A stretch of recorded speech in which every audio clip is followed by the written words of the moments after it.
Welcome to mega 9 TV. నేను మీ రాణి. ప్రపంచ యుద్ధాల చరిత్ర మారుతోంది. శత్రువును దెబ్బతీయడానికి ఇకపై సరిహద్దుల్లో తుపాకులు పట్టుకొని నిలబడాల్సిన పనిలేదు.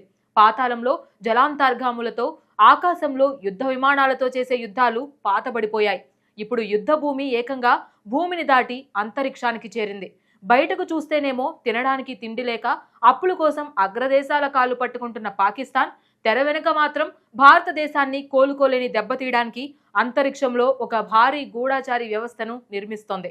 దశాబ్దాలుగా మన ఇస్రో దరిదాపుల్లోకి కూడా రాలేని పాకిస్తాన్ ఎవరూ ఊహించని విధంగా కేవలం 16 నెలల్లోనే ఏకంగా 6 అత్యాధునిక నిఘా ఉపగ్రహాలను ప్రయోగించి ప్రపంచ దేశాలను సైతం షాక్కు గురిచేసింది. అసలు తినడానికి తిండి లేని పాకిస్తాన్కు ఒకేసారి ఇంత అడ్వాన్స్డ్ టెక్నాలజీ ఎక్కడి నుంచి వచ్చింది? పాక్తో డర్టీ గేమ్ ఆడిస్తున్న ఆ గుంటనక్క ఎవరు? Let's watch. మన ఇస్రో కన్నా ముందే అంటే 1961లోనే పాకిస్తాన్ సుపార్కోను స్థాపించింది. కానీ అవినీతి, సైనిక పాలన, టెర్రరిజం వల్ల సుపార్కో పూర్తిగా నాశనమైంది. 2024 వరకు అంటే దాదాపు 60 ఏళ్ల సుదీర్ఘ చరిత్రలో వారు కేవలం 9 ఉపగ్రహాలను మాత్రమే అంతరిక్షంలోకి పంపగలిగారు. అందులో సగం ఫెయిల్ అయ్యాయి. కానీ జనవరి 2025 నుండి ఏప్రిల్ 2026 మధ్యకాలంలో పాక్ అంతరిక్ష ప్రయోగాల్లో అనూహ్యంగా రాకెట్ వేగం పెరిగింది. కేవలం ఈ 16 నెలల వ్యవధిలోనే Pakistan PRSC-EO1, PRSS-2, HS-1, PRSC-EO2, PRSC-EO3 లాంటి ఏకంగా 6 ఎర్త్ అబ్జర్వేషన్ ఉపగ్రహాలను ప్రయోగించింది. ఒకేసారి ఇన్ని శాటిలైట్లను ఒక కాన్స్టెల్లేషన్ లాగా ప్రయోగించడం వెనుక ఒక భారీ కుట్ర దాగి ఉంది. భూమి మీదే ఏమీ చేయలేని పాకిస్తాన్కు ఒకేసారి ఇంత ఖర్చు పెట్టి స్పేస్ ప్రాజెక్ట్స్ చేసే సత్తా ఎలా వచ్చింది అనేది ఇప్పుడు హాట్ టాపిక్ గా మారింది. పాకిస్తాన్ స్పేస్ ప్రాజెక్ట్ వెనుక ఉన్న అసలు మాస్టర్ మైండ్, వాళ్లకు టెక్నాలజీ భిక్ష వేసింది చైనానే. ఈ 16 నెలల్లో ప్రయోగించిన 6 శాటిలైట్లలో 5 ఉపగ్రహాలను నేరుగా చైనా భూభాగం నుంచే చైనాకు చెందిన లాంగ్ మార్చ్ రాకెట్ల ద్వారానే కక్షలోకి పంపారు. ఇది కేవలం శాటిలైట్ లాంచింగ్ సాయం కాదు. నిపుణుల విశ్లేషణ ప్రకారం satellite designing, camera technology, advanced optical సెన్సార్లు, కృత్రిమ మేధస్సు ఆధారిత డేటా ప్రాసెసింగ్ సిస్టమ్స్ ను కూడా చైనానే పాకిస్తాన్ కు అప్పగించింది. ఆసియాలో భారత్ అంతరిక్ష రంగంలో ఎదురు లేకుండా దూసుకుపోతుండడం, చంద్రయాన్, ఆదిత్య L1 విజయాలు చూసి చైనా ఓర్వలేకపోతోంది. భారత్ ను నిరంతరం టెన్షన్ పెట్టడానికి పాకిస్తాన్ ను అంతరిక్షంలో ఒక ప్రాక్సీగా వాడుకుంటుంది. చైనాకు చెందిన యోగాన్ నిఘా నెట్వర్క్ కు పాక్ శాటిలైట్లను అనుసంధానం చేసి భారత సైనిక రహస్యాలను ఇరు దేశాలు పంచుకునే అత్యంత ప్రమాదకరమైన కుట్ర జరుగుతోంది.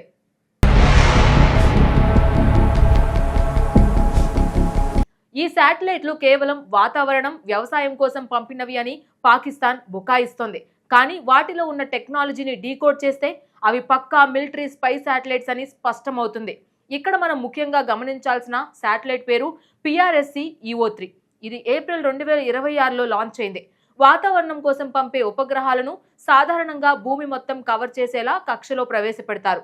కానీ పాకిస్తాన్ ఈ PRSC-EO3ని ఒక విచిత్రమైన, అత్యంత అనుమానాస్పదమైన 38 డిగ్రీల వంపు కక్షలో ప్రవేశపెట్టింది. దీని అర్థం ఏంటంటే ఈ శాటిలైట్ ప్రపంచం మొత్తాన్ని చూడదు.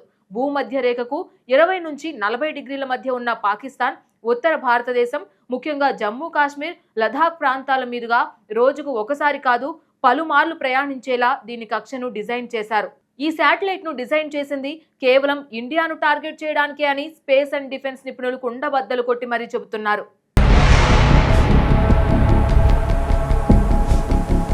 ఇక అక్టోబర్ 2025లో ప్రయోగించిన హైపర్ స్పెక్ట్రల్ శాటిలైట్ గురించి తెలిస్తే అవాక్ అవ్వాల్సిందే. సాధారణ కెమెరాలు పైన ఉన్న రంగులను మాత్రమే పసిగడతాయి. కానీ హైపర్ స్పెక్ట్రల్ సెన్సార్లు కాంతిలోని వందలాది బ్యాండ్స్ ను స్కాన్ చేస్తాయి. దీనివల్ల ఇండియన్ ఆర్మీకి వచ్చే ముప్పు ఏంటంటే యుద్ధ సమయంలో లేదా బోర్డర్ వద్ద మన సైన్యం తమ ట్యాంకులను, బంకర్లను శత్రువులకు కనిపించకుండా పచ్చని చెట్లు, ఆకుల రంగులతో దాచినా సరే ఈ శాటిలైట్ కెమెరాలు అవి నిజమైన చెట్ల లేక ఆర్మీ బేస్ క్యాంప్ ఆకుల రంగులో ఉందా అనే వ్యత్యాసాన్ని చిటికెలో స్కాన్ చేసి కనిపెట్టేస్తాయి. అంటే మన ఆర్మీ కదలికలు, సరిహద్దుల్లో మనం నిర్మిస్తున్న కొత్త ప్రాజెక్టులు, ఎయిర్ బేసెస్ లోని ఫైటర్ జెట్స్ అన్నీ కూడా ఇప్పుడు పాక్, చైనా డేగ కళ్ళ కింద ఉన్నట్లే. పాకిస్తాన్, చైనా ఆడుతున్న ఈ స్పేస్ మైండ్ గేమ్ ను భారత్ సైలెంట్ గా చూస్తూ కూర్చోలేదు. ఇండియాకు ఇప్పటికే డిఫెన్స్ స్పేస్ ఏజెన్సీ ఉంది. అలాగే ఇండియన్ నావికా దళం, వైమానిక దళం కోసం ప్రత్యేకంగా Rukmini GSAT-7, angry bird GSAT-7A, ఎమిసాట్ లాంటి అడ్వాన్స్డ్ మిలిటరీ శాటిలైట్స్ మన వద్ద ఉన్నాయి. కానీ చైనా లాంటి అగ్రరాజ్యం నేరుగా పాకిస్తాన్ కు సపోర్ట్ ఇస్తుండటంతో భారత రక్షణ దళాలు, ఇస్రో తమ సైనిక అంతరిక్ష కార్యక్రమాలను మరింత వేగవంతం చేయాల్సిన అత్యవసర పరిస్థితి ఏర్పడింది. శత్రువుల శాటిలైట్లను జామ్ చేయగల, అవసరమైతే అంతరిక్షంలోనే వాటిని కూల్చేయగల యాంటీ శాటిలైట్ వెపన్ ఆపరేషన్ శక్తి సామర్థ్యాలను మరింత పెంచుకోవాల్సి ఉంది. ఎవరి చేతిలో ఇన్ఫర్మేషన్ ఉంటే, ఎవరికి అంతరిక్షం మీద పట్టు ఉంటే రాబోయే రోజుల్లో యుద్ధాల్లో వారే పైచేయి సాధిస్తారు అనడంలో ఎలాంటి సందేహమూ లేదు.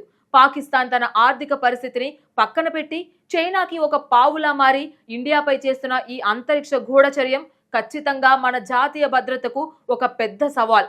భూమి మీద మన ఆర్మీ కంటికి రెప్పలా దేశాన్ని కాపాడుతున్నట్లే అంతరిక్షంలో ఇస్రో కూడా మనకు రక్షణ కవచంలా నిలబడాల్సిన సమయం ఆసన్నమైంది.